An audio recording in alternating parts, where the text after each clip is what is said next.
Bismillahirrahmanirrahim. Assalamualaikum warahmatullahi wabarakatuh. Alhamdulillahirabbil alamin walladzi arsala rasulahu bil huda wa dinil haqq liyudhhirahu 'ala ad-dini kullihi wa kafā billahi shahīdā. Asyhadu an la ilaha illallah wa asyhadu anna Muhammadar Rasulullah. Allahumma shalli 'ala Muhammad wa 'ala ali Muhammad kama shallaita wa barakta 'ala Ibrahim wa 'ala ali Ibrahim innaka Hamidum Majid. Qala Allah ta'ala fil Qur'anil Karim, a'udzu billahi minasy syaithanir rajim. Ya ayyuhalladzina amanu qu anfusakum wa ahlikum naran ayat sadaqallahu. Daraman bapak-bapak sadayana lahir batin daraman insyaallah. Alhamdulillah pada penghujung bulan Muharram kita sama-sama bisa bersilaturahmi di tempat yang mudah-mudahan Allah memberikan keberkahan bagi kita semua. Dan tentunya segala bentuk keberangkatan kita dari rumah kita masing-masing menjadi nilai amal ibadah di hadapan Allah Subhanahu wa taala. Amin ya rabbal alamin. Hadirin rahimakumullah. Salah satu surat yang harus kita cermati terhadap keluarga adalah surat At-Tahrim. Surat At-Tahrim adalah jumlah ayatnya hanya 12 ayat, tetapi di antara 12 ayat itu merangkum 5 potret keluarga yang mana sebagai contoh bagi potret keluarga kita hari ini. Hilangnya cahaya dari rumah kita. Tentu ada 2 hal yang harus kita garis bawahi, Pak. Pertama adalah cahaya, yang kedua adalah rumah. Pertama adalah cahaya. Cahaya dalam bahasa Al-Quran dinamakan dengan An-Nur. Imam Syafi'i pernah menyampaikan wa nurullahi la yuhda lil 'asi, bahwa cahaya tidak akan pernah masuk kepada hati, kepada rumah orang-orang yang lil 'asi, kepada orang yang digunakan untuk bermaksiat kepada Allah Subhanahu wa taala. Yang kedua yang kita garis bawahi adalah kalimat rumah. Kalimat rumah di dalam Al-Quran Allah Subhanahu wa taala mempotret dengan 3 bahasan. Pertama, Allah menyebutkan rumah dengan bahasa Quran baitun. Baitun adalah tempat beristirahatnya pikiran dan jasad kita. Maka sebagaimana konsep yang telah Islam ajarkan, maka rumah itu menjadi tempat singgah yang paling nyaman. Nabi kita pernah sampaikan as-safaru qit'atun minal adzab, bahwa bepergian itu adalah sepenggal dari siksaan, Pak. Bepergian itu adalah sepenggal dari azab. Pekerjaan kita berangkat bekerja, berangkat menuntut ilmu, maka sebetulnya ketika kita perjalanan safar, qit'atun minal adzab, perjalanan kita adalah sepenggal dari siksaan. Kenapa begitu? Karena Nabi kita sampaikan, hendaknya setelah selesai urusan, setelah selesai pekerjaan, setelah selesai bisnis, setelah beres urusan, maka segera kembali ke rumah kita. Jangan banyak acara apapun setelah maksud dan tujuan kita tercapai. Sebab ukuran baiti jannati, kata Nabi, ukuran rumah pada surgaku adalah bagaimana kebetahan seorang manusia di dalam rumah kita. Kesakedik jalmitnya betahkannya di luar, bahkan di bumi kan. Cenarudat di bumi mana, cenah hayang keluar. Maka sebetulnya potret baitun ini telah Allah gambarkan tempat istirahatnya jasad dan pikiran kita. Hakikatnya di rumah fokus kita adalah terhadap keluarga kita, tidak terhadap urusan-urusan yang lainnya. Kalimat kedua dalam Al-Quran Allah Subhanahu wa taala sampaikan bahasa rumah itu dengan kalimat ad-dar. Ad-dar itu adalah tempat tinggal yang dalamnya berisi pergerakan, yang di dalamnya terdapat pergeseran, yang di dalamnya terdapat aktivitas-aktivitas. Maka seandainya di rumah kita terdapat aktivitas mengaji, aktivitas sholat sunat, Nabi kita menganjurkan bahwa sholat sunat baiknya adalah dilakukan di rumah kita. Untuk apa? Agar ada rumah kita menjadi tempat pergerakan. Pergerakan digunakan untuk mengaji, digunakan untuk melaksanakan sholat. Ketika bercanda di rumah itu memang tempatnya, karena ada. termasuk keluar dan masuknya tamu itu adalah bentuk dari adhan. Umar bin Khattab sampai berani menyampaikan, siapa saja yang rumahnya tertutup terhadap tamu, maka bakarlah rumah itu. Sebab rumah itu akan hilang keberkahannya, sebab tertutup dari cahaya-cahaya yang disampaikan oleh Allah Subhanahu wa taala. Maka hendaknya rumah kita dijadikan lantunan ayat suci Al-Qur'an, jadikan rumah kita tempat melaksanakan salat-salat sunat, jadikan rumah kita tempat bercanda penuh dengan kegembiraan. Hakikatnya itu adalah menggambarkan rumah kita sebagai baiti jannati. Yang ketiga, Allah menggambarkan kalimat rumah dengan bahasa sakan atau maskan. Sakan itu artinya adalah tempat tinggal yang penuh dengan ketenangan. Sebagaimana kita sering mendengar kalimat sakinah. Sakinah itu adalah artinya ketenangan. Di dalam bahasa Arab, sakinah berarti ketenangan setelah terjadinya peperangan. Maka sangat sulit kalau kita mengharapkan keluarga kita sangat sempurna sekali di mata kita. Setingkat keluarga Nabi saja mendapatkan permasalahan dalam kehidupannya. Sedangkan kita berharap keluarga kita penuh dengan kesempurnaan di dalam pelaksanaannya. Sakinah adalah ketenangan setelah terjadinya gembar-gembor yang tidak enak. Kita pernah mendengar, bahkan kita semua Pak, kalau ada yang menikah mendoakan dengan kalimat mudah-mudahan menjadi keluarga sakinah, mawaddah, warahmah. Kalimat ini seperti simpel Pak, sakinah, mawaddah, warahmah, sok disingkat aja jangan Pak, samawa. Sakinah arti sebetulnya adalah ketenangan yang diraih setelah terjadinya peperangan. Yang kedua adalah al-mawaddah. Mawaddah ini adalah kasih sayang. Sungguh gampang untuk menanamkan kasih sayang kepada orang yang kita cinta. Tetapi mawaddah yang menjadi puncak dari mawaddah adalah kita menyayangi orang di saat orang itu bertindak tidak sesuai dengan yang kita inginkan. Puncak dari mawaddah adalah kita menyayangi orang di saat orang itu melakukan hal yang tidak kita suka. Gampil anak pintu Pak. Selesai. Ninggal barangkali ngadamel hal anu awon. Dituntut kita al-mawaddah kita. Tetap sayang atau tidak. Istri ke suami, suami ke istri dituntut. Kalaulah melihat kondisi mereka dalam keadaan yang melakukan hal yang tidak kita sukai, maka berlaku atau tidak al-mawaddah dari kita. Maka kita garis bawahi al-mawaddah bukan sekedar menyayangi, tetapi al-mawaddah adalah menyayangi di saat orang yang kita sayang berbuat hal yang tidak kita suka. Itu adalah kalimat yang sungguh sangat sulit, begitupun Nabi kita menyampaikan. Dan rahmah adalah makna kecintaan seorang hamba dengan cara menutup aib pasangannya, menutup aib dari anak-anaknya, menutup aib dari keluarganya. Itulah makna dari rahmah. Kalau ada seorang ibu, seorang ayah, seorang anak yang menggembor-gemborkan aib tentang keluarganya, maka telah tercakra sebagai keluarga yang tidak rahmah.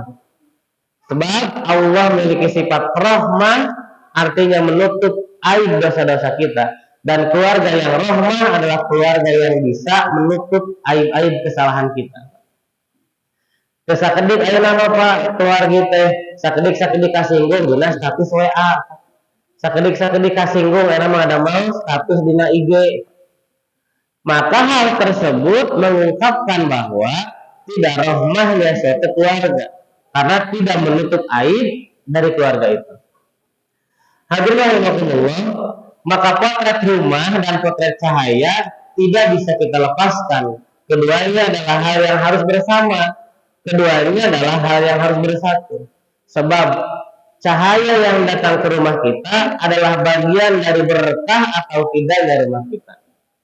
Di dalam surat At-Tahrim yang 12 ayat itu kita belajar bersama dari awal Pak, tengah ayat sampai akhir ayat seluruhnya membahas tentang keluarga. Seluruhnya membahas tentang potret keluarga. Di ayat pertama yang diceritakan adalah keluarga baginda. Ya ayyuhalladzina amanu lima tuharrimu ma halallahu.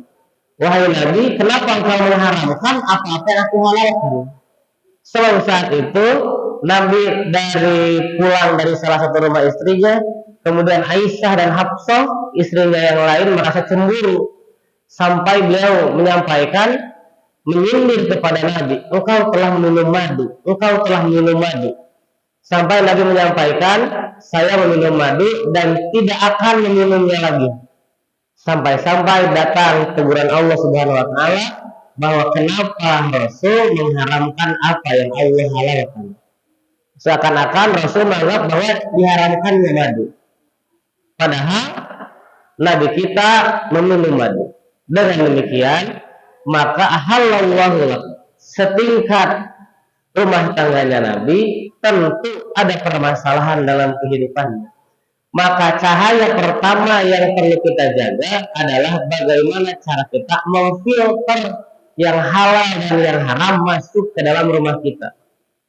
Sebab cahaya yang pertama yang Nabi kita ajarkan dalam ayat pertama tadi, bagaimana kita mensortir barang, makanan, perkataan, perbuatan, pekerjaan, harta, rizki yang halal dan haram yang masuk ke dalam rumah kita.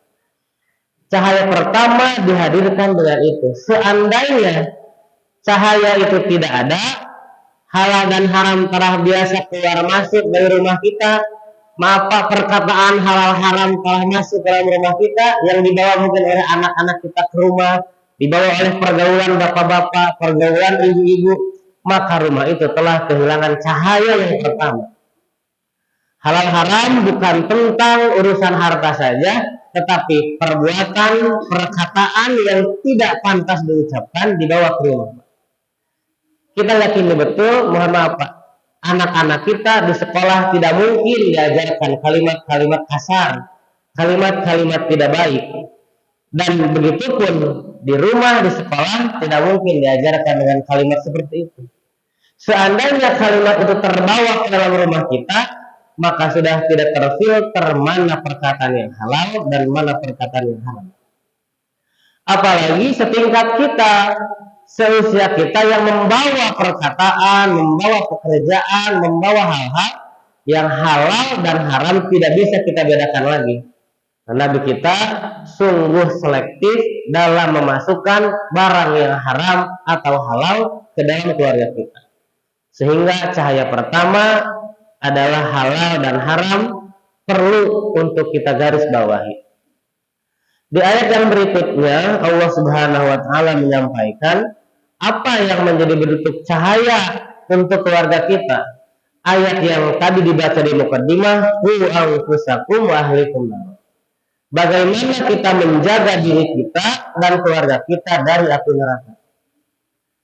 Dengan cara Nabi kita menyampaikan, satu, jaga keluarga kita dari ilmu. Yang kedua, Nabi Ibrahim mengajarkan dalam doa, Rabbana inni askantu min dzurriyyati biwadin ghairi dzar'in inda baitikal muharram. Pertama adalah kenalkan keluarga kita, rumah kita dengan cahaya keilmuan. Maka paksakan 1 minggu 1 kali, 1 bulan 1 kali. Kenapa Allah mensyariatkan untuk Jumatan? Karena manusia agar tergerak hatinya, tergerak perasaannya, bahkan tergerak keilmuannya. Dalam penelitian, manusia jika tidak tersiram dengan keilmuan selama 72 jam, maka dia akan stres dalam kehidupannya. 72 jam itu kinten-kinten karena kudu tenang. 3 hari tidak mendapatkan siraman keilmuan, maka akan menjadikan stres terhadap dirinya. Maka pertama, jaga keluarga kita dengan keilmuan. Dorong, ajarkan, ajak bagaimana membimbing mereka, keluarga kita agar cinta terhadap keilmuan. Yang kedua yang diajarkan oleh Nabi kita selain cahaya keilmuan adalah cahaya inda baitikal muharram. Nabi Ibrahim menyimpan istrinya dan anaknya yang asalnya di Palestina, kemudian disimpan di tempat yang tidak ada air, kata istrinya, tidak ada pepohonan, tidak ada manusia di sekitar sana. Sampai-sampai istrinya mengatakan, kenapa engkau menyimpan kami tempat yang tidak ada air, tidak ada manusia, dan tidak ada kehidupan? Apa ajaran Ibrahim? Sebab inda baitikal muharram. Sebab itu dekat dengan baitikal muharram, dekat dengan rumah Allah Subhanahu wa taala. Maka kenalkan keluarga kita terhadap baitikal muharram, terhadap masjid-masjid, Pak. Nabi kita pernah menyampaikan al-jar qabla dar, tetangga sebelum rumah. Kalau akan membangun rumah, kata Nabi, al-jar qabla dar. Lihat bangunan apa di sampingnya, siapa tetangga di sampingnya sebelum membangunkan rumah. Maka Nabi kita mengajarkan inda baitikal muharram, sekalipun Nabi Ibrahim tadi menyimpan keluarganya jauh dari air, jauh dari kehidupan, yang penting kata Ibrahim inda baitikal muharram. Apalagi kita hari ini, Pak, kenalkan anak-anak kita, kenalkan keluarga kita untuk mengenal masjid. Termasuk kepada kita, kenalkan warga kita, kenalkan masyarakat kita terhadap masjid. Minimal saya pernah sampaikan, dalam satu waktu kehidupan kita sehari-hari, ada salat-salat yang kita melaksanakannya di masjid. Mengambil pelajaran dari Ibrahim, sebagaimanapun tempat, asalkan inda baitikal muharram, Allah akan hadirkan cahaya di rumah kita. Sebaliknya, hilangnya cahaya di rumah kita kalau manusia telah enggan untuk masuk ke dalam masjid, enggan untuk datang ke masjid tempat cahaya Allah Subhanahu wa taala. Nah, itu tugas orang, Pak. Gampil, Pak, ngajak ke masjid. Asa gampil, asa henteunya. Paling tidak, bagaimana tugas kita menggembor-gemborkan, memproklamasikan, mengajak orang-orang untuk mengenal kepada masjid. Sebab pusat dari cahaya di masyarakat adalah hadirnya masjid di kalangan masyarakat kita. Ibrahim alaihissalam memberikan contoh yang luar biasa. Seakan-akan diambil sebagaimana Khidir menyampaikan, Nabi Khidir itu membangun rumah, yang mana rumah itu pada akhirnya menjadi rumah yang penuh dengan keberkahan. Allah ajarkan, maka hendaknya yang membangun rumah-rumah kita adalah orang yang tidak pernah meninggalkan sholat. Karena paling tidak sedikit atau besar berpengaruh kepada rumah itu sendiri. Punten, Pak, kesakedih, Pak, orang membangun rumah tetapi meninggalkan sholat. Fokus membereskan pekerjaannya sampai tidak melaksanakan sholat. Gambaran Nabi Khidir menyampaikan bahwa rumah yang dibangun oleh orang yang saleh maka akan berpengaruh cahaya ke dalam rumah itu. Sebaliknya, kalau rumah kita dibangunkan oleh orang yang jauh dari masjid, jauh dari sholat, maka paling tidak sedikit atau banyaknya akan berpengaruh kepada cahaya yang hadir dalam rumah kita. Bapak sekalian, yang pertama, cahaya itu adalah mari kita sortir halal dan haram yang masuk ke dalam rumah kita. Yang kedua adalah bagaimana menjaga cahaya keilmuan dan cahaya inda baitikal muharram.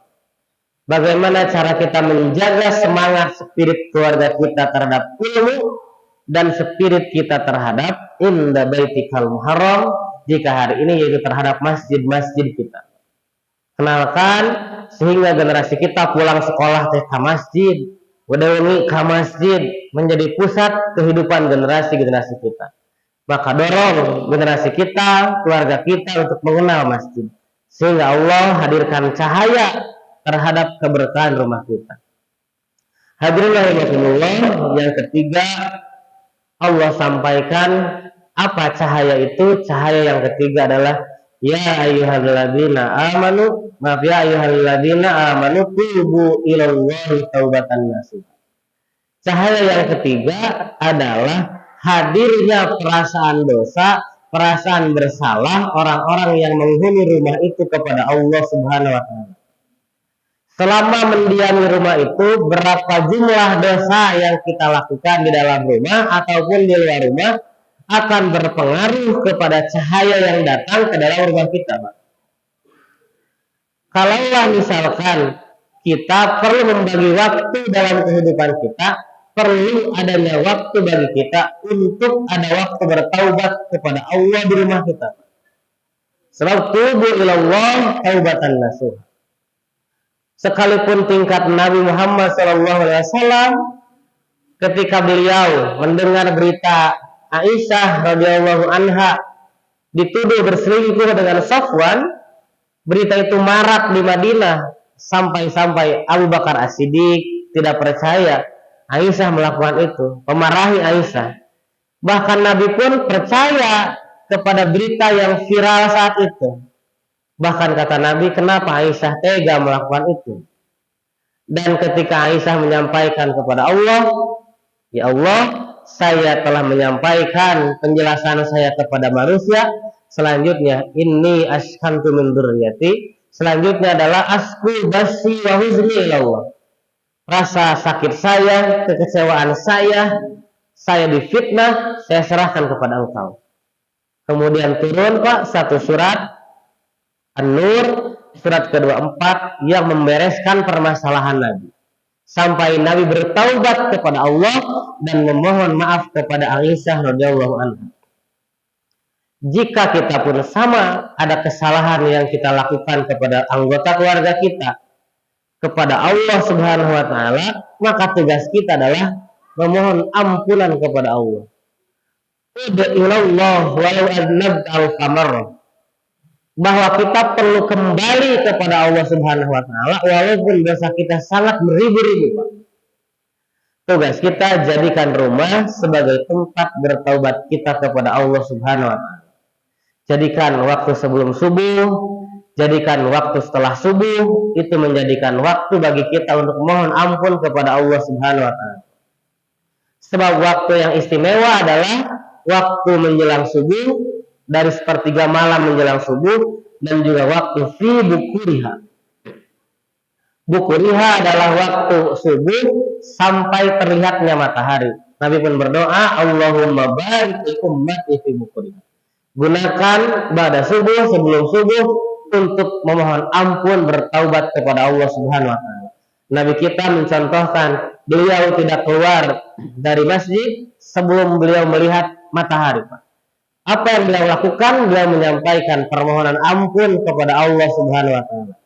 Walaupun kita tahu bahwa beliau adalah orang yang terbebas dari dosa. Nah, kumaha saputra urang Pak ya? Hari kita bebas dari dosa Pak? Bebas. Bahkan untuk urusan taubat pun kita senantiasa harus mengajak kepada keluarga kita. Kita bersyukur Pak kepada Allah. Hari ini di Palestina untuk sholat pun hese Pak. Urang mah di dia hese sholat Pak. Hararese di Palestina mah sholat ge hese Pak. Di dia mah urang mah hese sholat. Maka kita perlu menanamkan bagaimana menjadikan rumah-rumah kita sebagai tempat tubu ilallah, agar cahaya Allah kita undanglah dengan pertaubatan kepada Allah. Sebaliknya, kalaulah cahaya itu hilang, yaitu ketika hilang pertaubatan di hadapan Allah di rumah-rumah, sudah tidak ditemukan lagi Pak orang yang salat sunat di rumah kita, sudah tidak ditemukan lagi orang yang qiyamul lail di rumah kita, sudah tidak ditemukan lagi orang yang baca Quran di rumah kita. Maka pantaslah ketika Allah mencabut cahaya yang ada dalam rumah kita. Dan seorang tamu bisa merasakan bagaimana keadaan rumah kita. Dengan cahaya yang Allah berikan, Allah jadikan rumah itu bercahaya.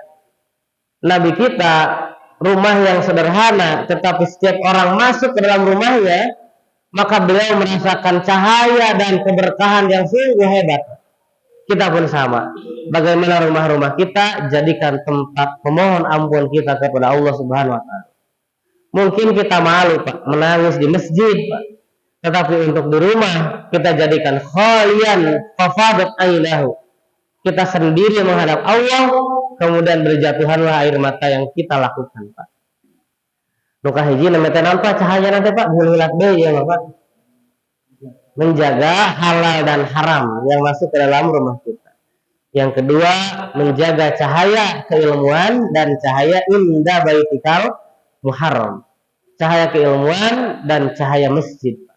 Bersyukur kita Pak, rumah-rumah kita dekat dengan masjid sehingga Allah Subhanahu wa taala memudahkan langkah kita untuk berangkat ke masjid. Ini adalah hal yang patut dan perlu untuk kita syukuri bersama. Yang ketiga adalah jadikan rumah kita cahaya-cahaya itu undang dengan perdaubatan kita kepada Allah Subhanahu wa taala. Yang keempat, Allah sampaikan dalam At-Tahrim, cahaya yang perlu kita undang adalah dengan ya ayyuhan nabiyyu jahidil kuffar wal munafiqina waghlub alaihim. Yaitu puncak dari seluruh amal, jadikan rumah kita awal bermulanya jihad kita lakukan, Pak. Jihad dengan apapun, bi amwalihim wa anfusihim. Dengan harta kita, dengan diri kita, Pak. Potensi rumah kita gunakan untuk mengundang cahaya Allah. Bapak sekalian, kalimat infak di dalam Al-Quran kita selalu mendengar bahasanya adalah yunfiku. Kalimat yunfiku itu dalam bahasa Arab yang sesungguhnya artinya adalah belanja, Pak. Maka Allah menyampaikan kepada kita, dan belanjakanlah sebagian harta yang kau miliki di jalan Allah. Ini menunjukkan psikologi kita ketika kita berinfak, Pak. Kira-kira, Pak, lu belanja senang atau tidak, Pak? Senang, Pak. Ibu-ibu ya, Pak, orang belanja senang. Maka infak pun perlu memerlukan psikologi kesenangan dalam berinfak. Itu berinfaknya rarainannya sumringah, Pak. Tidak ada penyesalan gitu. Kadang pada orang pada infak 2.000 itu kacanak 20.000 kan lagi 2 ya. Maka yunfiku artinya adalah kebahagiaan. Belanja dengan penuh kebahagiaan. Bagaimana cara kita memaksimalkan jihad dengan harta kita dengan penuh kebahagiaan. Eta teh abot, Pak. Abot, Pak. Berinfak dengan cara kita senang itu sangat sulit. Maka Allah mengajarkan fisarra yadurra. Dipaksakan dalam keadaan senang ataupun dalam keadaan sempit. Nah, bagaimana agar keluarga kita, rumah kita diundang cahayanya dengan menjadikan peluang jihad di rumah-rumah kita. Banyak peluang jihad jika masa yang lalu berjihad dengan mengangkat senjata. Mungkin jihad kita hari ini adalah menjaga generasi kita, menjaga fasilitas-fasilitas ibadah kita, menjaga waktu-waktu kita. Itulah bentuk jihad yang Allah sampaikan kepada kita. Tentu untuk setingkat jihad berperang mungkin kita berat untuk melakukannya. Sebagaimana orang-orang Palestina menjadikan jihad sebagai pekerjaannya sehari-hari. Bahkan kadang ada seorang anak yang dia sahurnya di bumi tetapi dia berbuka sudah di surga. Saking bagaimana jihad telah menempel dalam dirinya. Maka cahaya keempat ini bangunlah dengan jihad-jihad kita di rumah-rumah kita. Di ayat terakhir At-Tahrim, Allah Subhanahu wa taala menggambarkan tentang 4 potret keluarga di bawahnya.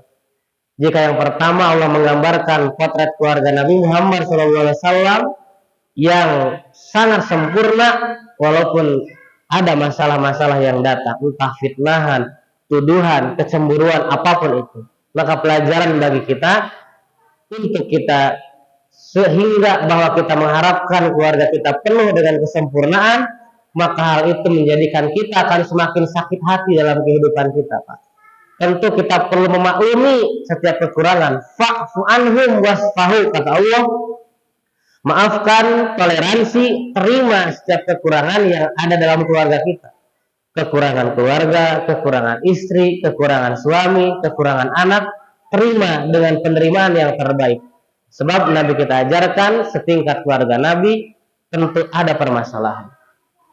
Di ayat berikutnya Allah Subhanahu wa taala menggambarkan potret dari keluarga Nabi Nuh alaihissalam dan Nabi Lut alaihissalam. Min ibadina shalihaini fa khalatahuma. Dua potret keluarga ini adalah seorang suami yang dia taat kepada Allah, tetapi Allah takdirkan istrinya tidak taat kepada Allah. Sampai-sampai Nabi Nuh memberikan pelajaran kepada kita, kalaulah suaminya soleh, istrinya tidak solehah, maka berefek kepada keturunannya yang bernama kita mengenal dengan Kan'an menjadi tidak soleh karena ketidakselarasan visi misi yang menjadi keluarganya. Maka bisa jadi hari ini di hadapan keluarga kita, kita baik-baik saja, kita tidak pernah berbuat dosa di hadapan keluarga kita. Tapi kalaulah di luar rumah bersembunyi-sembunyi melaksanakan dosa, maka akan berpengaruh kepada keturunan kita dan cahaya yang hadir dalam rumah kita. Sehingga Nabi Nuh mengajarkan kepada kita serta Nabi Lut, ketika tidak satu visi misi maka menghadirkan ketidakhadiran cahaya di rumahnya. Dan di ayat yang terakhir Allah Subhanahu wa taala menggambarkan keluarga Fir'aun dan keluarga Imran.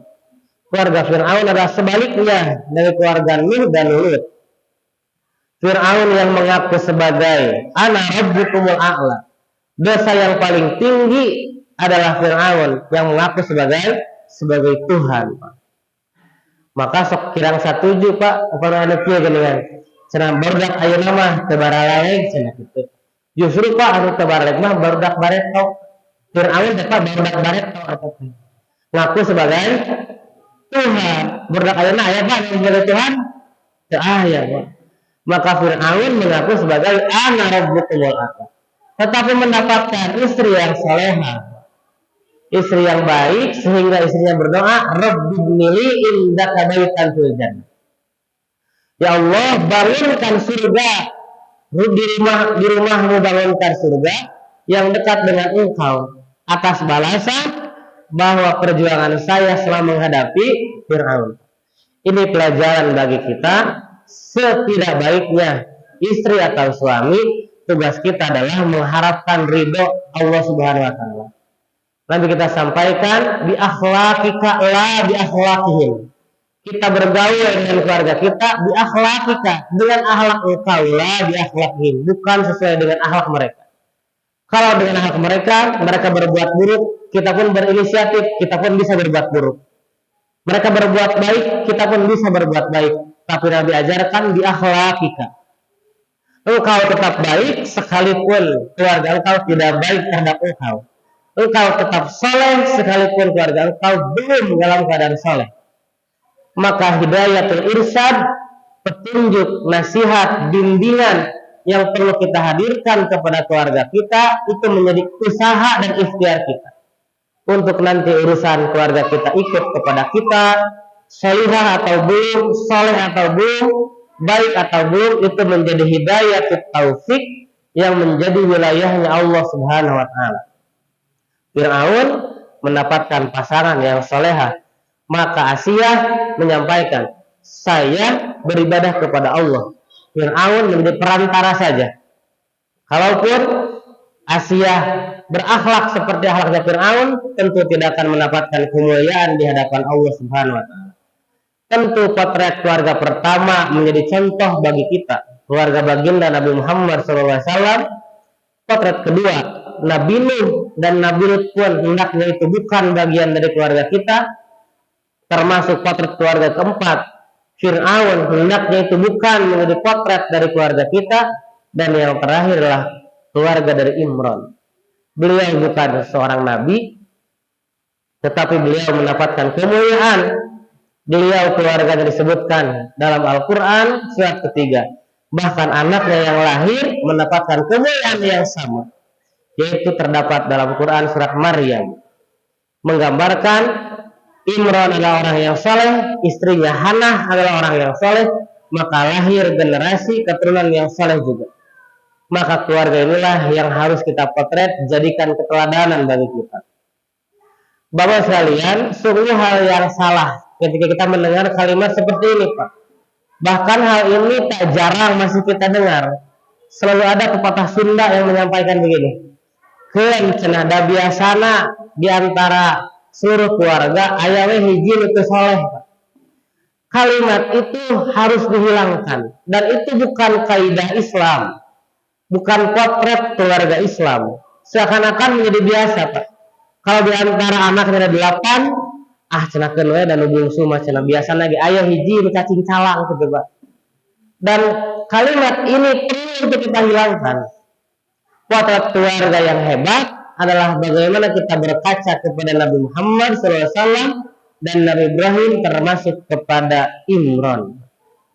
Dari keturunan-keturunannya seluruhnya mendapatkan bagian kesalehan dari dirinya. Maka inilah tugas kita agar melahirkan cahaya yang hadir dalam rumah kita. Terakhir, Pak. Terus terakhir mah biasanya Tera Isa berarti. Bapak sekalian, At-Tahrim mengajarkan kepada kita 4 cahaya yang perlu kita jaga agar tidak hilang. Satu adalah menjaga halal dan haram yang masuk ke dalam rumah kita. Yang kedua adalah bagaimana kita menjaga cahaya keilmuan dan cahaya indah baitikal muharram, jiwa yang terikat kepada masjid. Yang ketiga adalah bagaimana cahaya itu kita undang dengan menjadikan pertaubatan di rumah-rumah kita. Yang keempat, jadikan puncak amal adalah amal jihad kita, baik dengan harta kita atau dengan diri kita. Dan di ayat yang terakhir Allah menyampaikan 4 potret keluarga yang perlu menjadi pelajaran bagi kita. Sebab Nabi dipotret ayat pertama. Tugas kita adalah bagaimana mengantarkan keluarga kita, khususnya rumah-rumah kita, penuh dengan cahaya yang dihadirkan oleh Allah Subhanahu wa taala. Terus sekalian, itu saja yang bisa disampaikan. Mari kita berdoa kepada Allah, mudah-mudahan ada amin kita yang diangkat oleh Allah Subhanahu wa taala. A'udzu billahi minasyaitonir rajim. Bismillahirrahmanirrahim. Astaghfirullahaladzim, astaghfirullahaladzim, astaghfirullahaladzim. Ashhadu an la ilaha illallah wa ashhadu anna Muhammadar Rasulullah. Astaghfirullahalladzi la ilaha illa huwal hayyul qayyum atubu ilaih. Ya Allah, ampunkan dosa-dosa kami, dosa-dosa orang tua kami, dosa-dosa guru-guru kami, dosa-dosa para muwakif, dosa-dosa para donatur kami, dosa-dosa para pimpinan-pimpinan kami. Seandainya ada di antara kami yang sedang sakit, keluarga kami, guru-guru kami, masyarakat kami, jamaah kami, mudah-mudahan Engkau sehatkan dengan sehatnya menambah ketaatan dan ketakwaan kepada Engkau. Ya Allah, seandainya ada di antara kami, orang tua kami, keluarga kami yang telah meninggal, mudah-mudahan Engkau ampunkan dosa-dosa mereka. Engkau jadikan raudatan min riyadil jannah, taman-taman surga atas mereka. Ya Allah, hadirkanlah cahaya atas rumah-rumah kami, jadikanlah keberkahan atas keluarga kami. Rabbana atina fid dunya hasanah wa fil akhirati hasanah wa qina adzabannar. Assalamualaikum warahmatullahi wabarakatuh.